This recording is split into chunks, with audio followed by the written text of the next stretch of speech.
So the epidural space is a very unique space because it's very close to the spinal cord and it has the ability to influence the spinal signals. Now, if you look at this model, these are the bones that protect the yellow structure, which is the spinal cord. Now, right between these bones is an area that allows us to access this epidural space. Now, if we go into that epidural space with needles and put in pain medicine and anesthetic, like fentanyl or even bupivacaine, that's exactly what they use to limit discomfort during childbirth and delivery. For those individuals, however, who've been living with pain, we need something that lasts a lot longer. And that's why steroids or cortisone in the form of methylprednisolone or dexamethasone, all these different cortisones can reduce inflammation in the epidural space. So pain management has used epidural cortisone or epidural steroid injections for many years to help individuals suffering and having impact on the quality of their life by reducing inflammation in this epidural space.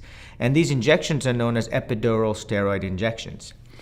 There are many different uses for these injections. One, these injections can be diagnostic, meaning if I put medicine in a specific level in the spinal cord, and this is a model of the low back, this is the tailbone, these are the bones of the lumbar spine. This is known as the L4, L5 segment. So if I go in between the L4 and 5 bone, put a steroid in that area, and individuals receive reduction in pain, that tells me that that's the area their pain is originating. So that injection is diagnostic. Also, if people have sustained benefit for months to extended periods of time, that is a therapeutic injection.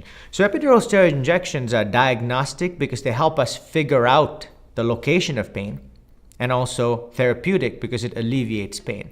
There are two ways we can enter the epidural space. Now again, this is a posterior aspect of the spine. We can go between the bones from the back. This is the tailbone, and this would be the back of an individual. If we go in through these two bones are known as lamina. It's called an interlaminar epidural injection. We can also go in from the sides. If we go in from the sides, we specifically target individual nerves. That's known as a transforaminal epidural injection. So using either interlaminar or transforaminal epidural steroid injections, we can help reduce people's pain, alleviate discomfort, and improve quality of life. The injections can last anywhere from 3 months, 6 months to, on occasion, years, because by reducing the inflammation, sometimes individuals are able to utilize other means of pain reduction, such as exercises, diet, and have long-term benefit.